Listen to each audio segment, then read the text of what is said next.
am na ci monde musulman bi et tout loolu dinañ si dikkaat imam actualité tey jii ci Sénégal rawatina ci Dakar fii nii mooy mairie bu Dakar justement ki nga xamante ne mooy Barthélémy Dias de manière officielle daf kaa perte au profit de ki nga xamante ne moom lañ tabb tey yees ginnaaw assemblée générale extraordinaire bi nga xamante ne amaloon nañ ko ci mairie ba muy Abass Fall. muy ab élection la bi nga xamante ne nag am na ginnaaw procédure bu exceptionnelle bi nga xamante ne am na ci révocation wu maire ba woon bi ñu faloon légitimement bañ ko révoqué nag benn commission nekkoon fa maire intérimaire nekk fa tey ji nag lañ doon def vote bi naam sax ñu ngi doon xaarandi aussi verdict cour suprême jëm ci requête bi nga xamante ne l'ancien maire defoon nañ ko mais finalement il a été débouté aussi par la cour suprême donc mu mel ni je pense que ni en tout cas à mon avis que toutes les voies quand même sont épuisées pour Barthélémy Dias de façon générale ba jàngat nga ciy def. waaw jàngat bi ma ciy njëkk a def Ibrahima mooy la vie politico-administrative du Sénégal n'est-ce pas mi ngi dox ni mu war a doxee parce que pour man feeg mi ngi tegu rek ci li yoon maye te fitna dugg ci. dama jàpp ne kon mi ngi dox na mu war a doxee am na ñoo xam ne nag na muy doxee gënalu leen xëy na tey Barth ak ñi mu àndal li ko gënaloon mooy soit yoon bañ ko débouté. soit tamit mu ñëw surseoir AG bi. waaw soit tam mu bokk ci élection yi gagné et cetera et cetera mais comme ni nga koy waxee noonu surseoir AG bi. xam naa dinañ ci gën a ñëw léegi. boo xoolee AG bi ni mu demee ak voix yi ni mu demee. da ngay gis ne même bu fekkoon ni cour suprême dafa wax ñu surseoir AG bi. boo xoolee tendance bi structure vote bi ni mu demee. Barth da doon ñàkk. parce que même bu ñu ko surseoiroon dem vote. boo xoolee vote ni mu demee di nga gis ne nit ñi positionné. mais justement vote bi imam on est tenté à se demander qu'est-ce qui se passe bu fekkente ni ñoom 13 ou 14 conseils municipaux la ñu am. il se trouve avec 40 waa Pastef il se trouve avec 49 tey jii nii. Donc on se demande parce que aussi dafa am loo nga xamante ne mu ngi fi doon xew muy ci jëndub conseiller parce que xam nga dañoo def ne amoon situation ci Sénégal bi nga xamante ne bi le maire n'était pas élu au suffrage universel direct c'est-à-dire que conseil yi ñoo ko doon fal. je pense que ni ci législative bi ñu mujj. lañ ko soppandi. parce que dafa amoon ay achat de voix achat de conscience yi ci doon am et tout. di nga doon gagné sax sa gox mais keneen beneen conseiller nekk maire parce que moo la ëpp ay moyens. loolu dañ ko doon xeex mais je ne dis pas que c'est ce qui s'est passé mais quand même on est tenté à se poser cette question là qu'est-ce qui s'est passé fan la Pastef jaar ak gars yi ba finalement voilà l'opposition même qui se disait un peu radicale à ce régime là ñu rejoindre la mouvance de Abass Fall. mais oui loo xam ne la xam naa ni fan yi dana bëri ay jàngat ba ñu indi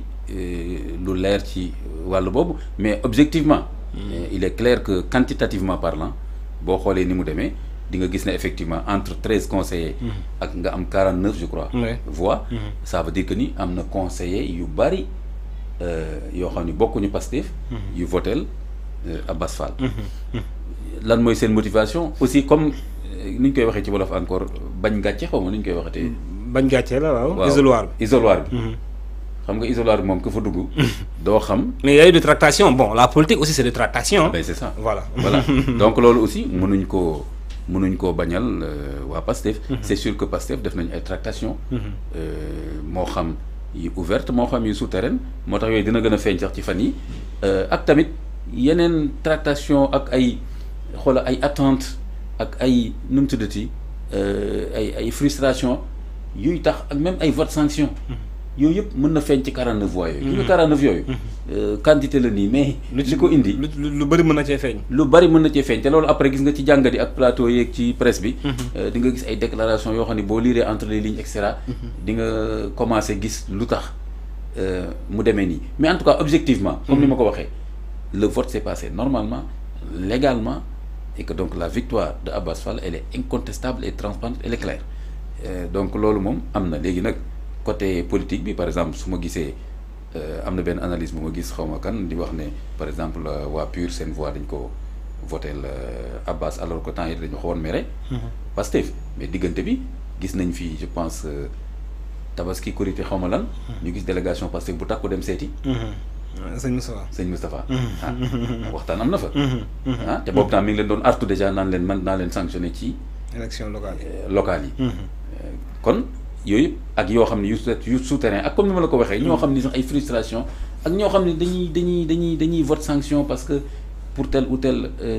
raison mais en même temps aussi Ibrahima même boo xoolee dame bi maire sortante bi waaw maire intérimaire sortante bi waaw taxawu la bokk waaw elle a résisté hein waaw mais ñaata voix la am justement ñaata voix la am 39 xaw ma 39 je pense bien c'est-à-dire que elle n'a pas démérité oui question bi foofu la c'est-à-dire que sur le plan politique on peut se dire que ni Barth Diaz a été isolé en fait waaw parce que il comptait sur sa famille naturelle muy waa taxaw pour que AG bi bañ a am mais daa mel ni il y a eu des discussions et que moom ak Khalifa Sall daa mel ni mujj ñu juboo parce que nag Khalifa Sall bu bañoon du ñu atteindre quantum bi pour ba AG bañ am mais finalement Khalifa daa ñëw fixer son candidat donc il était d'accord à ce que yi fi am donc sur le plan politique également mën nañ si jàngatee quand même benn écart buy commencer wala boog bu am sax bu confirmer diggante Barthélémy Diaz ak bu confirmer seen fantasiro voilà effectivement voilà confirmer na ko événement bu nekk day confirmer dara wala infirmer dara donc da koy confirmer beneen bi aussi mooy mën na am calcul parce que affaire politique Ibrahima boo ci génnee calcul rek yaa ngi nax sa bopp donc calculu Khalifa Sall ça se peut que yaakaaroon na ni que femme bi mën na gagner sa candidat mën naa gagner effectivement mën na nekk loolu donc mu ne non Barthélémy du ma jaral kii damay dem AG parce que j'ai les chances de gagner comme le stratège militaire chinois bi ñu doon wax chaque fois yow foo defee guerre gagner mu ne leen non je combats j'attaque quand j'ai les chances de gagner mu ne leen loolu la mu ne am na yoo xam ne damay waaf damay bàyyi donc je pense que aussi le calcul ça a pu être que Khalifa s'est dit mun naa am chance su gagner te même bu Khalifa gagné woon sax en ce moment da koy permettre moom mu mën a négocier waat ak Barth pour mu revenir dans les rangs hein mais léegi ça n'a pas marché mais sur le plan politique c'est quand même un peu gênant sur le plan politique bien sûr parce que invité nañ fi benn ku bokk taxaw ñu ngi koy nuyu au passage fii la toog mu ne Khalifa sera bel et bien candidat pour la présidentielle de 2027 ma ne ko son ange mu ne ko sur le ci constitutionnel 2029 mu ne ma amul lan la ko mën a tere du âge du daram donc il sera candidat ma ne ko nag est-ce que c'est pas ça le problème avec aussi Barthélémy Diaz qui est jeune qui veut s'affirmer quand même est-ce que dafa war a topp ad vitam aeternam derrière voilà un Khalifa Sall bi nga xamante ne aussi il a fait toutes les guerres par exemple et il n'a pas apporté beaucoup de choses ici au niveau de taxaw waaw non mais man je pense que Barth le fait que Barth veuille s'affirmer et maintenant jël ay responsabilités pour dem à la présidentielle 2029 je trouve ça tout à fait logique normal et légitime voilà mais de la même façon aussi personne n'a à faire la leçon à Khalifa ni ko ne non sa âge wala nangam c'est à lui de mais c'est pas une question d'âge c'est aussi une question de résultat aussi au-delà de l'âge c'est-à-dire quand on veut être également objectif bu ñu defee ay élection defaat ay élection est-ce que tamit voilà en Afrique da nga gis benn candidat boo xam ne chaque élection dañ koy dóor mais day continuer dem parce que je pense mi ngi noonu mais voilà loolu c'est assez africain quand même parce que boo demee en général pays européens yi bu ñu perdre yu mel noonu et cetera mais ñun du ñu démissionner du ñu perdre bàyyi bu ñu nekkee à la tête de quelque chose. Abdoul Mbaye a montré l'exemple quand même waaw moom bàyyi na parti bi organiser des élections